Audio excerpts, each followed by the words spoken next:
Welcome to the podcast, Organized Mayhem. We're coming to you from 110 South 11th Street, which is the home of Morea and the Rap Shack. And we are here to talk to you about all things Philadelphia restaurant business and everything in between. I'm Cammie, here with my brother Scott, and my friend John Lupa. There you go. You ready? All right, everybody. Welcome to another episode of Organized Mayhem. I am Cammie, joined as always with my brother Scott and my dear friend John Lupa. Here we go. Where are you guys located right now? We're at 110 South 11th Street. And where can you find our podcast? Lupa, take it away. And then we're next door to 112 South 11th Street, Yeah. which is the Rap Shack.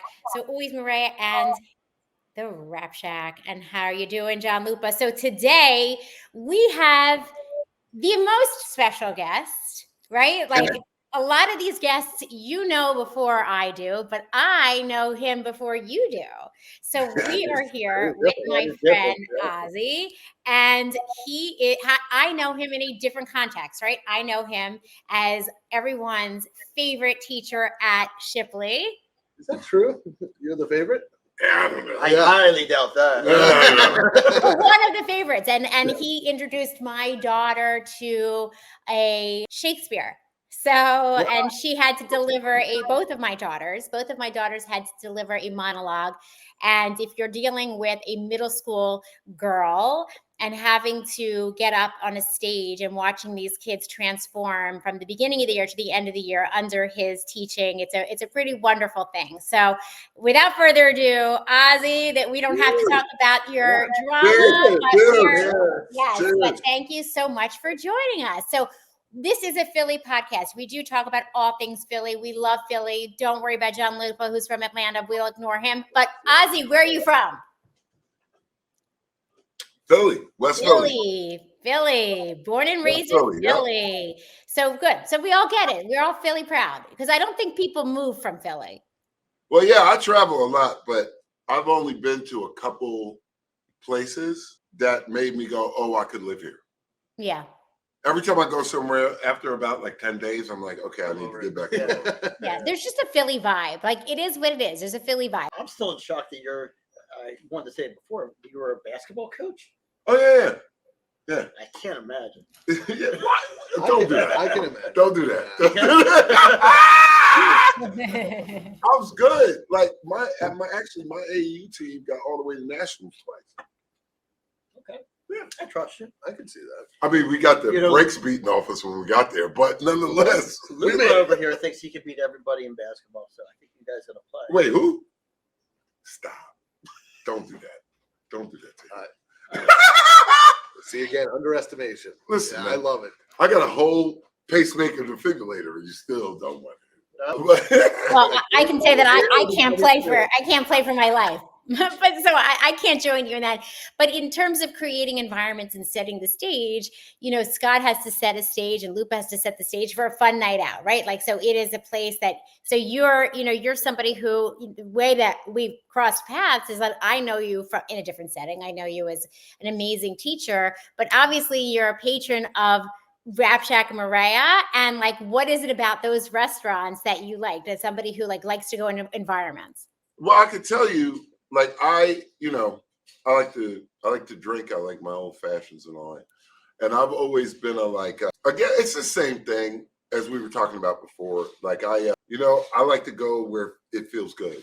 If something doesn't feel, it's funny. It's funny because my parents, my mother's side of the family in particular was very much a part of the civil rights movement. Like in some of those iconic photographs.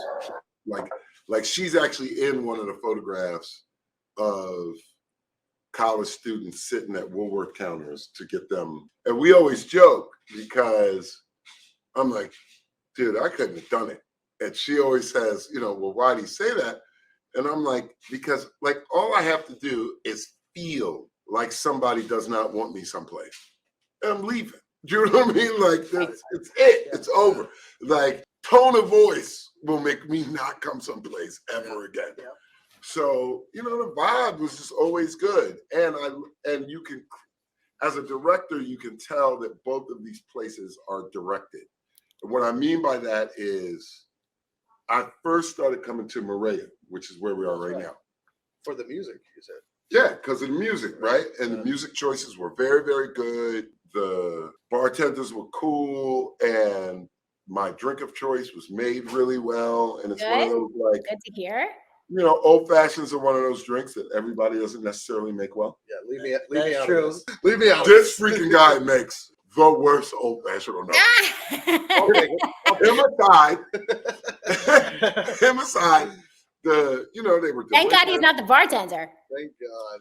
But sometimes he is. Yeah. So, yeah, that's my point. Yeah. So, but one of the things that was cool was it was a long time before I knew.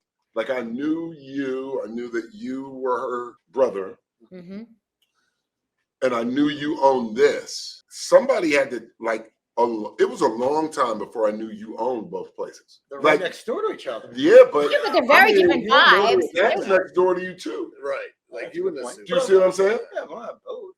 But I think that they're really different vibes, actually. Yeah, That's my Yeah. point. They're definitely. And as a director, vibe is something that somebody leadership does. Like, vibe doesn't happen by accident. Like, people, I agree with people who don't understand the directorial process think that vibe just is magic, right? It just happens.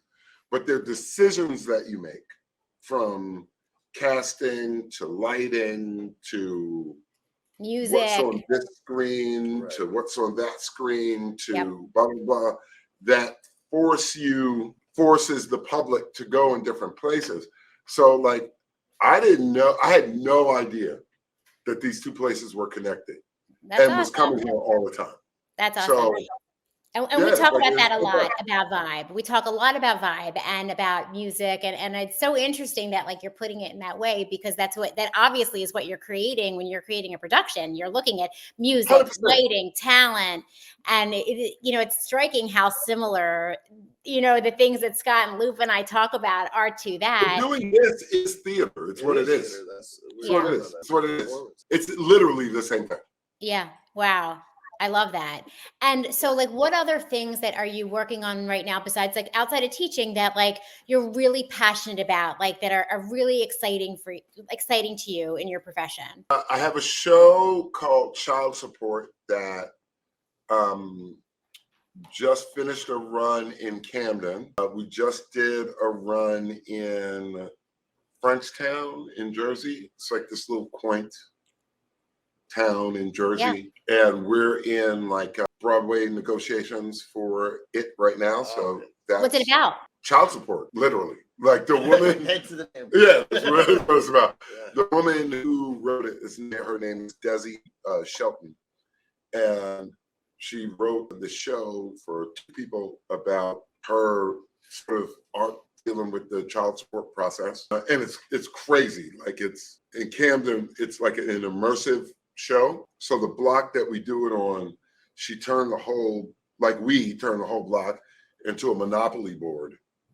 So, like, these huge Monopoly pieces that are all over the block, and the theater is in her house in Camden. So it's like in a row home. So the audience, like, the play starts with, like, the prom party for her daughter. So it's like chicken and wine and food and music and the DJ outside, and then you go into the house. And so right now we're in the development process, because it was, like, really successful there, and now we're framing it into a proscenium piece that can go into a regular theater, as opposed to, like, child an support. immersive. As somebody who's divorced, child support, and because I'm divorced, obviously I talk to other divorced women and men, and it's a hot topic of pain for people. Either they're feeling that they're not getting enough child support, or they're paying too much, an unfair amount of child support, and there's all kinds of issues that come up. Is this told primarily from a female perspective?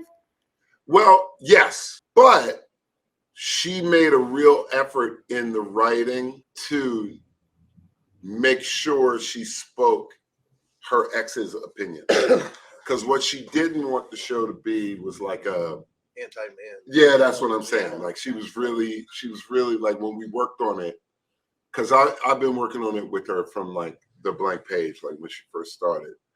And that was a big deal for her, that it didn't turn into me using the stage to get my shit off on him. Yeah. You know what I mean? Wow. And is I it, think we found a really good balance and people really like it. So now we're in. what's the genre? Is it a drama? I mean, like, is there humor in it? Is it sad? Oh, it's extremely funny. Oh, amazing. Yes. That's all. Listen, if you can't laugh at the pain, you cry. It Right? is very, very funny. Yeah. That's awesome. How long is it? Is there is it a long play? No intermission, hour 15. Nice. That's awesome. Like, bang, get right to it, you know. And how is it a big cast, a small cast? Two people. 2 people, a man and a woman, or is it a No, mother? her character playing her daughter. Nice. Amazing. Yeah. Wow, that's so cool, Ozzie. So there's that. I got a show going up in February 6th at Passage Theater in Trenton. Okay. That is loosely based on the work of this rap group from the 80s called Poor Righteous Teachers. They're like some of the biggest musicians to come out of Trenton. Mhm. And now at the 50-year anniversary of the invention of hip hop, Trenton is throwing the kitchen sink at them. So they're getting like a day, they're getting a mural. How many people were in that group? Wise Intelligent, Culture Freedom, and Father Shy, who just died, God bless him. 3. So 3 people, and The show is called Ghetto Gods in Divine Land. or were any of the artists in that group involved in this production?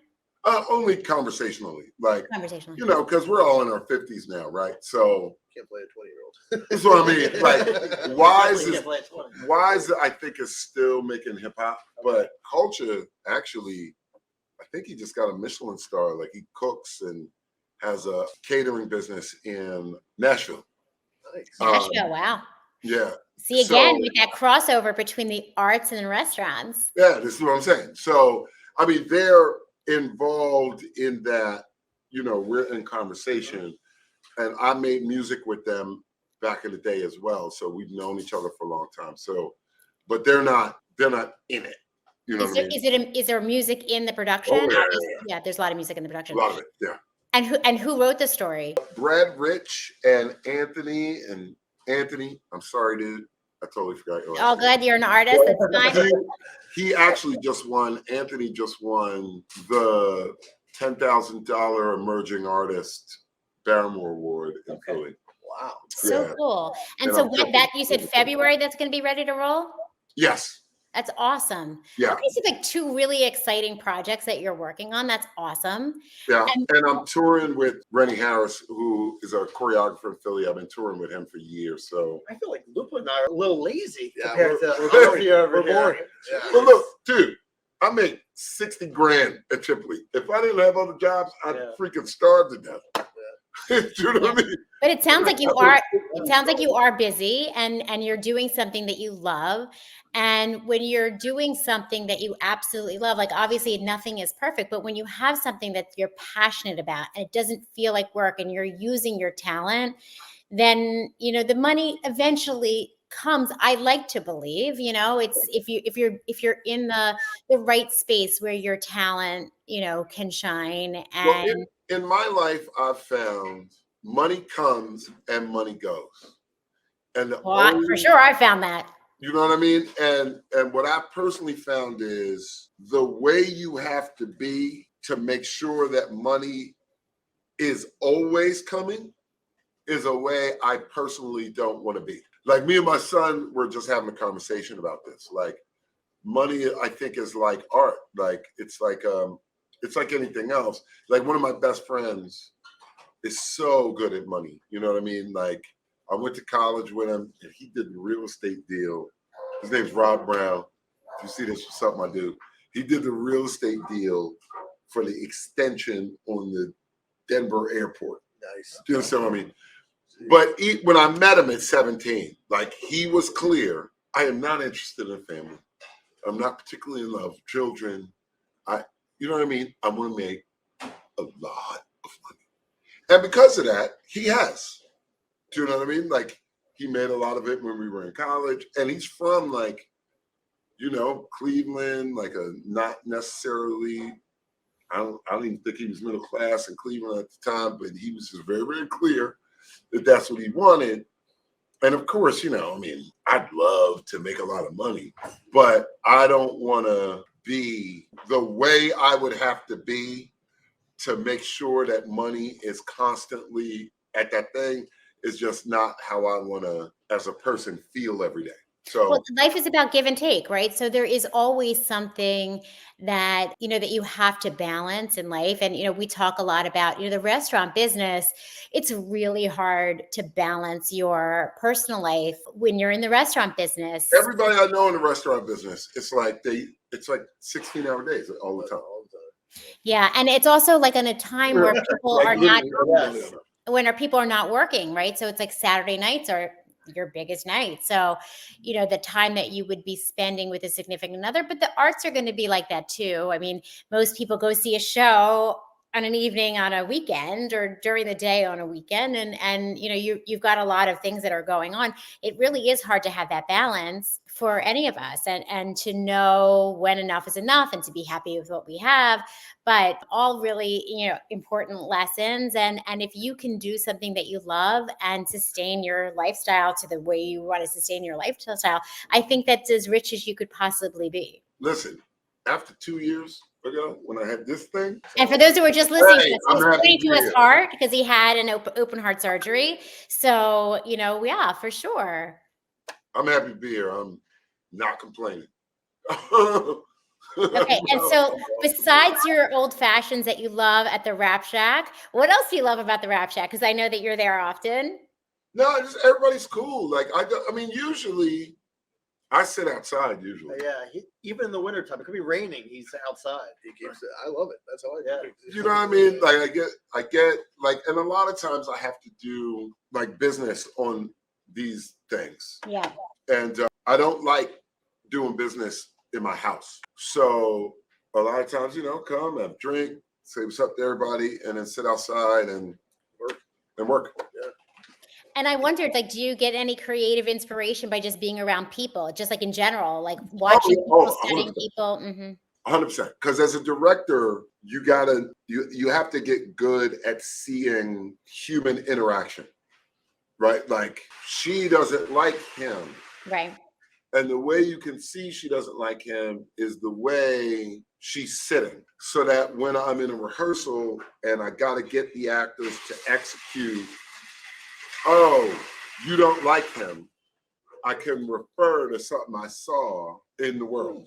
That's so cool. So it's like that. So it's like that. That's so cool. So we'll have to, next time we see something, we'll have to say like, oh, I wonder if you picked up that behavior from the Rap Shack, maybe a couple fighting. Yeah. Like in order to direct and to teach, like you gotta pay attention more than you talk, if that makes sense. Sure, Like, of course. You gotta listen and pay attention to what's happening around I you agree with that. more than that. I say to my kids, you got 2 ears and 1 mouth, so listen twice as much as you talk. Yeah, 100%. That's excellently said. And that ends up in the rehearsal room. Amazing. I love it. I really love it, Ozzie. And I think like that is, somebody who's like picking up all the great things, in life. Like it seems like you're very present where you are. Like when you're with your students, you're very present with your students. When you're a patron at the Rap Shack or Morea, like you're present there, you're having a good time, enjoying life. And when you're working on a play, it sounds like you love that too. So, really that's a good lesson for anybody, like to derive happiness by being happy where you are. Well, yeah, like, look, I mean, I always tell my students, to my children, like life can suck. Like it can get hard and awful fast. You know what I mean? So, I know that. you know what I mean? At least it's been my experience. Like it can Mine too. It can get like, oh, wow, this sucks out of nowhere.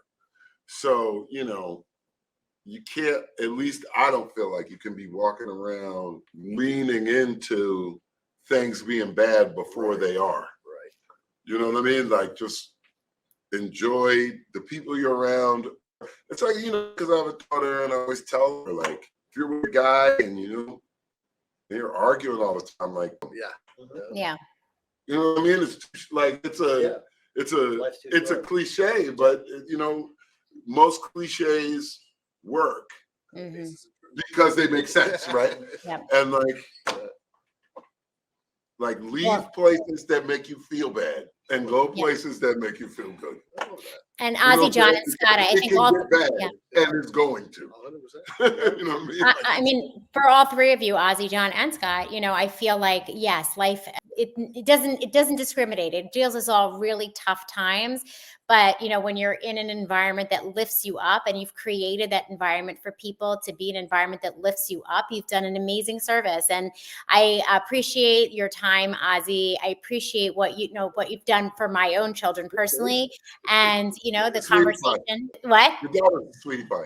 Oh yeah, thank you. I've got two. One's a little sweet. I don't know. I've got two, but I love them both. I know the best. Brooke, yes. Yeah, Brooke. Well, Brooke's great. Listen, they're she's Has a she senior picked now. where she wants to go to school yet? She's dying to go to UT Austin, so we'll see what happens. She hasn't gotten in yet, I but told her I do not want her to go to Miami. Was it no, Miami? I didn't even let her apply. Yeah, good. Didn't even let her apply, but I think that having her go when she was in middle school, in terms of like I admire the fact that you liked teaching that age, because I found parenting that age one of the biggest challenges, as a mom, to watch your kid all of a sudden go from this like free-spirited kid to like more self-conscious, right? And then to be able to see them in your classroom, like get up in front of someone, and it's really amazing. Really appreciate that. And I think all of you create environments for people to leave their worries behind and let go of some of the challenges that we have in life, through either the arts or a restaurant that we like going to. And really impressive, all three of you. So thank you so much for the interview. I mean, this went by like this. Like I want to like talk to you another time. We can talk about basketball. We could talk about other things that you love, but one-on-one. I can't wait to see this one. He don't want that. no way. If only he knew.